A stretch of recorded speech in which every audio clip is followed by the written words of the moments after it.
안녕하세요. 뻔뻔한 복덕방입니다. 오늘은 용산 캠프킴 전격 반환 3,100가구 공급 본격 시동 걸린다 라는 제목으로 말씀드리겠습니다.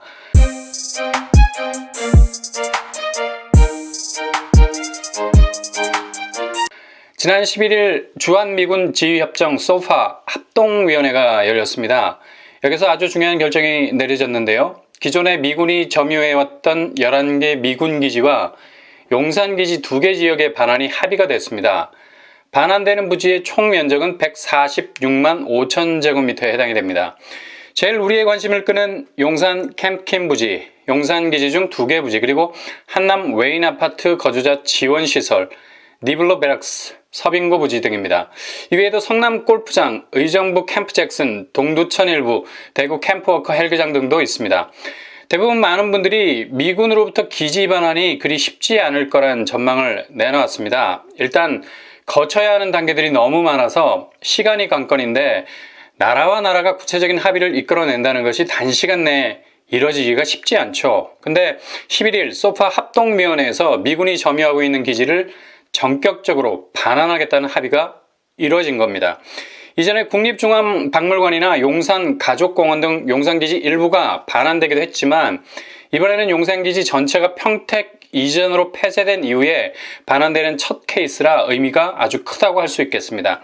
이번 반환으로 용산 민족공원 조성 계획도 탄력을 받을 수 있게 됐습니다.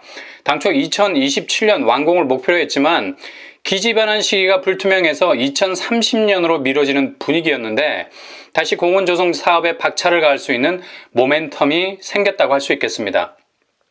이렇게 용산민족공원 조성이 속도를 낸다면 이번 기지 반환에도 포함이 된 캠프킴 역시도 대형 개발 호재를 떠안게 되는 유리한 고지를 점하게 되는 거죠. 캠프킴 부지 반환이 의미하는 것은 138년 만에 정말 우리 땅이 된다는 겁니다. 주로 청나라와 일본 등 외국 주둔군이 이곳을 점유하고 있었는데 이번 반환을 계기로 등기상에서만 소유자가 되는 것이 아니라 실제로 그 땅을 발로 밟게 되는 진정한 소유자가 된다는 점이죠. 더 나아가 이곳에 주택 공급까지도 이루어지게 된다면 완벽한 반환이라는 방점을 찍게 되는 겁니다. 8.4 공급 대책에서 밝혔듯이 3,100가구 공급 계획이라는 깃발이 캠프킴 부지에 꽂혀 있습니다. 이제 기지 반환이 이루어지면서 이 공급 계획이 탄력을 받아서 본격적으로 시동이 걸릴 것입니다. 그러나 한 가지 해결해야 할 점이 바로 캠프킴 부지의 오염 정화에 대한 부분이죠.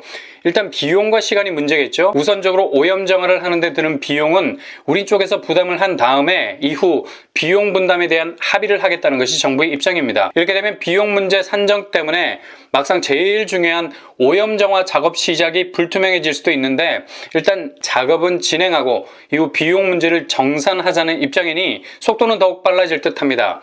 그리고 오염 정화를 하는데 소요되는 시간 문제도 관건이 될 듯합니다. 주거용지로 사용되기 때문에 확실한 정화 과정을 거쳐야 되겠죠. 일단은 어느 정도 속도를 내느냐는 지켜봐야 할 듯합니다. 캠프킴의 위치는 한국의 센트럴파크라고 불릴 정도로 어마무시한 규모를 가진 용산 민족공원과 인접해 있습니다. 아니 그냥 용산공원 아니라고 표현할 정도로 공원과 아주 가깝습니다. 요즘 대세가 공원 아파트 아닙니까? 최근에 분양했던 수원 영흥공원 파크비엔이 굉장한 인기가 있었죠. 이렇게 아파트 숲세를 전후좌우에서 백업해 줄 수 있는 공원이 들어서게 되면 아파트 입지는 아주 깊어질 수가 있죠. 그냥 대로변에 떡하니 피사의 사탑처럼 서 있는 콘크리트 더미가 아니라 깊은 숲속에 자리 잡은 듯한 숲세적 환경을 지닌 아파트 입지가 더욱 각광을 받고 있다는 얘기죠. 캠프킴의 아파트가 들어서게 된다면 본의 아니게 주변 개발 호재로 인해서 전국 최대 규모의 공원 아파트가 될 공산이 큽니다. 이처럼 용산의 가장 큰 호재는 바로 반환되는 미군기지 일대에 조성이 되는 용산공원입니다.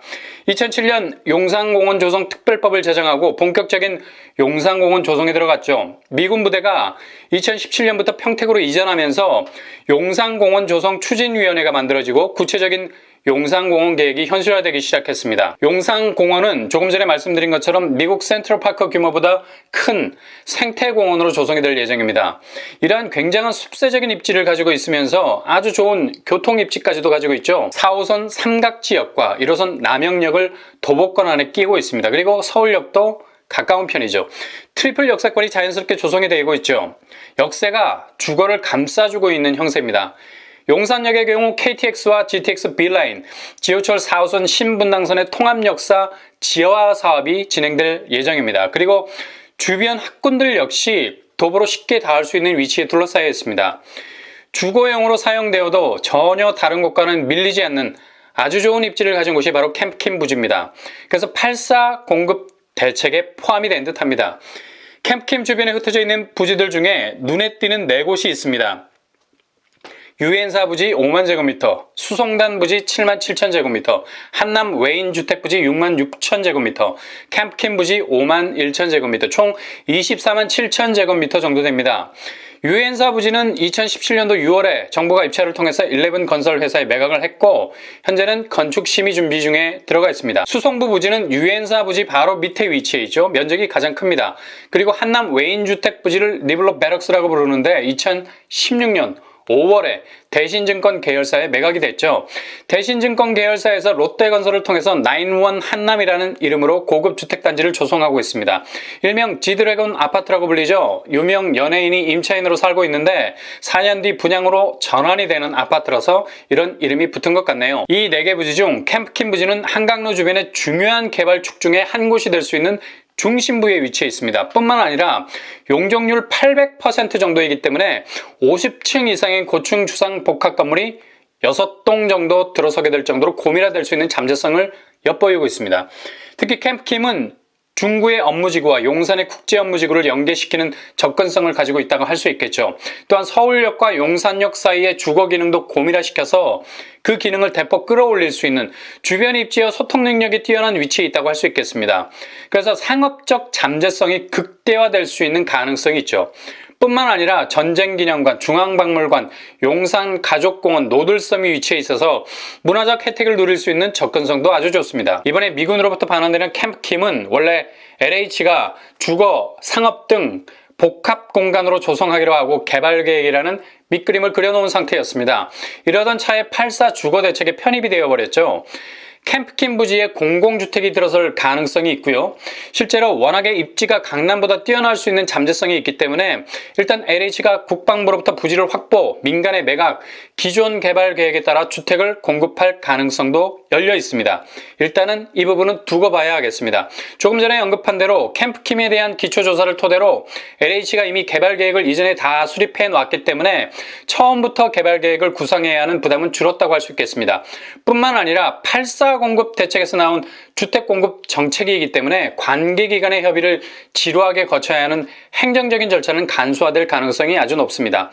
여기서 나오는 주택 공급 물량이 3,100가구 정도인데 개인적인 바람이라면 캠프킴 부지가 매각이 돼서 수주를 맡은 건설사가 최대한의 용적률 800%를 꽉 채울 수 있는 고밀화된 주거단지를 개발할 수 있다면 3,100가구라는 물량이 향후에 더욱 늘어날 가능성이 많은데 어떻게 정리가 될지 국토부에서도 고민이 많을 듯합니다. 청약자 입장에서 캠프킴이 매력적인 이유는 갈수록 고평가되어 가고 있는 한남 지역과 인접해 있고 강남을 능가할 개발 잠재성을 가진 용산에 진입할 수 있는 기회를 잡을 수 있기 때문입니다. 물론 공공분양 형태로도 공급될 가능성이 있습니다. 이렇게 되면 위례 신도시를 능가하게 되는 또 한 번의 파괴력 있는 공공분양이 있을 가능성도 있다는 얘기죠. 공급되는 주택은 당연히 분양가 상한제 적용을 받게 될 것이고 주변 시세와는 차별화된 분양가로 시장에 나올 가능성이 높죠. 이런 가능성들은 결코 멀리 있는 먼 나라 얘기가 아닙니다. 그 누가 8사 공급 대책 중에 캠프킴 부지를 언급하고 4개월 만에 캠프킴이 미국으로 전격 반환될 것을 예상했겠습니까? 계획은 12월 말까지 반환받는다는 입장이었지만 이렇게 빠른 시일 안에 반환받으리라고는 예상을 잘 못했을 것입니다. 일단 내년부터 3기 신도시에 대한 사전 청약에 시동이 걸리게 되면 캠프킴 역시도 오염 정화 작업에 대한 과정의 추이를 지켜보면서 본격적으로 시동을 걸 가능성이 높습니다. 어쨌든 사전 청약은 본 청약까지의 시간적 여유가 있으니 어떤 식으로 캠프킴을 공급할 것이냐의 선택지가 정해지면 공급 일정도 본격적으로 계획에 잡힐 것이라고 예상이 됩니다. 일단 사전 청약의 효과는 내 집 마련이라는 초조함을 잠재울 수 있는 처방전이 될 수 있습니다. 대신 이러한 사전 청약의 속도가 현실적으로 모든 청약자들의 피부에 와닿는 스피드로 진행이 되는 것이 관건이라고 생각이 됩니다. 무엇보다도 실수요자들이 제일 필요한 건 공급밖에 없습니다. 어느 곳이든 그 지역이 안정적인 주거지로 다시 태어날 수 있도록 땅을 자르고 판에서 조성하는 일이 내 집 마련의 걱정을 한 짐 지고 있는 분들의 그 짐을 덜어낼 수 있는 방법이 될 수 있다는 얘기죠. 오늘의 결론입니다.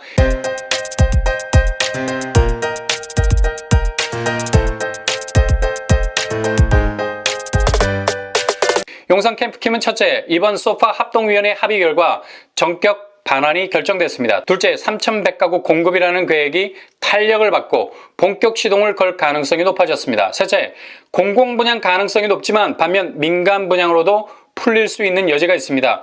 이후에 공급 형태가 어떤 식으로 결정되느냐는 추이를 지켜봐야 할 듯합니다. 넷째, 서울의 심장, 용산으로 진입할 수 있는 좋은 기회입니다. 잘 준비하셔서 공급 일정이 잡히면 꼭 도전하셔서 좋은 결과를 얻을 수 있기를 바랍니다. 이상으로 뻔뻔한 복덕방을 마치겠습니다. 구독과 좋아요 부탁드립니다. 감사합니다.